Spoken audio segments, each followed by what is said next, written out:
Hello यो सोलुखुम्बु नगरपालिका 11 राम्पा भेक लगायत तिङ्लाको विभिन्न ठाउँमा चाहिँ यसरी जेठ 27 गतेको हावाहुरीसँगैको पानीले चाहिँ मकैको अवस्था यस्तो बनाएको छ। यस्तो भयो भने कृषकहरुमा काम गर्ने आश नै मरेर आउँछ। यस्तो भयो भने त राम्रो सोतार पारेछ है। नाकुरी मकै जति खलाखुलुक ल मकैको अवस्था यस्तो छ। हेट यसरी त कसरी बाँच्नु यार। अर्गानिक कुराहरू गाउँमा खानै पाइँदैन। यो त नफल्ने खालको तरिकाले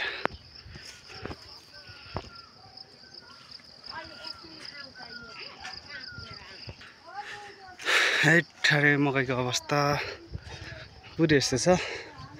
यसो केही गरौँ भनेर कृषि गर्यो, मकै बाली नै यस्तो हुन्छ। प्राकृतिकले नै साथ नदिएको ठाउँ हो यो त। के हो बढिया मकै त काराकुरुक भाँचेछ। अब के गर्ने त? के गर्नु रेनु नि अब मकै भाँच्यो। अब मकैको क्षतिपूर्ति अब यस्तो यो यसको बिमा भएर केही आउँछ त अब? खै के गर्छ त अब। हजुरहरुकै छ हातमा मोबाइल छ, मकै देखाइदिनु कस्तो भएको रहेछ। मकै त सबै गएछ यो के अरे यसको नगरपालिकाले अब बिमा गरेको छ। बिमा गर्नेहरूको त दिँदो होला रात हैन। हजुर यसमा अब बिमा नगर्नेहरूलाई पनि हाम्रो पनि यस्तो मूल्याङ्कन गरेर चाहिँ अब रात त दिनु पर्यो। यो मकै ठडिन्छ त? के को ठडिँदैन ठडिँदैन है? ठडिँदैन। अब ठन्नक भाँचिएर चाहिँ नभाँचिनेको चाहिँ अलिअलि खाँदा हुन्। मेरो चाहिँ सखापै पाएर चाहिँ यता पनि सखाप पाएर चाहिँ छैन है? छैन। थोरै बारीमा लगाएको मकै काराकुरुक भयो। अब यो खानै पाइँदैन। अब पोली खाने मकै पनि हुँदैन। ठिक छ। पोली खाने मकै ओडाहरूले पनि आएर अब अनुगमन गरेर हेर्दो होला हैन? हेर्दो हो नि त। अब हेर्नु नि त। अब त्यस्तो भयो नगरपालिकाले पनि अब हेर्नुहुन्छ होला। केही गरिदिनुहुन्छ भन्ने हामीले पनि आश गरेछौँ। ल ठिक छ।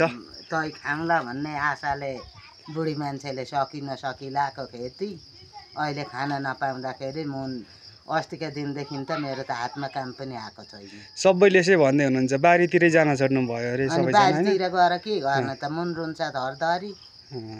यो त एकदमै जेठ 27 गतेको पानीले चाहिँ एकदमै यस्तो बनाएछ। पीडा भयो नि त हुन पनि। अब दुःखले लाएको खेती खान पाइन्छ कि भनेर सुगर प्रेसरकी मान्छे च्याक्ला र ढेँडो खान भन्दा नहुने।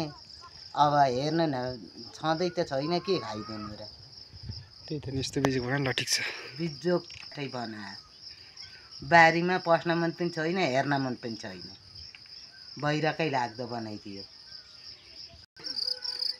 ल हेर्नु मकैको अवस्था चाहिँ यस्तो बनाएको छ। यो अब कसरी चाहिँ मकै खेती गरेर चाहिँ अब मान्छेहरूले खान्छ हेर्नु त। यो पानीले मकै मात्रै नढालेर रुखहरू पनि ढालिरहेको छ सबैतिरको। यस्तो अवस्था छ। यो कसरी चाहिँ अब खेती गरेर चाहिँ खाउँ भन्ने सोच राख्ने अवस्थै भएन।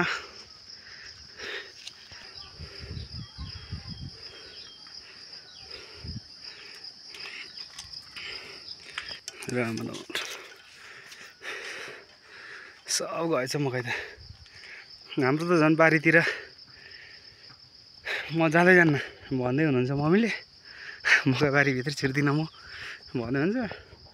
खेतमा रोपेको मकै सर्लक्क हुर्किसकेको मकै आराम गरौँ सोतारै भएको छ। म जाँदै जान्न खेतमा त हेर्दा नि हेर्दिनँ भनेर पुरै चुपो लाएर बस्नु भएको छ। यस्तो हुन्छ अनि के गरेर खानु त? यो त अलिअलि उठ्ला जस्तो रहेछ।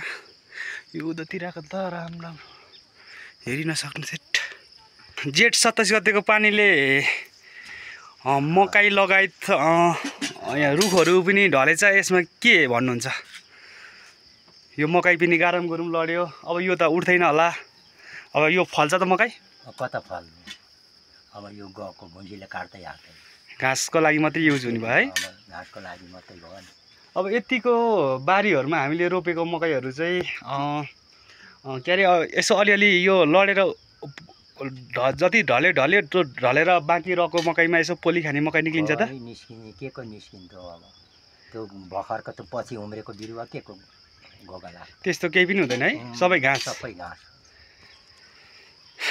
टारेका बिजोग भयो यो घाँसै घाँस अब सबै अब एउटा उठ्ला भन्ने त आशै छैन काट्दै हाल्दैन यस्तो हामीलाई अब यो कृषि बाली बिमा गरेको छ भने त नगरपालिकाहरूले वडाहरूले नेतृत्व गरेर पठाइदिनुहुन्छ नि त सहयोगहरू खै सहयोग पठाइदिए त हुन्थ्यो अब पठाउँछन् पठाउँदैन अब यो घाँस मात्रै हुनु भयो यो त घाँस मात्रै ल हुन्छ ल हेर्नुहोस् त तिङ्लामा चाहिँ यस्तो अवस्था छ मकैको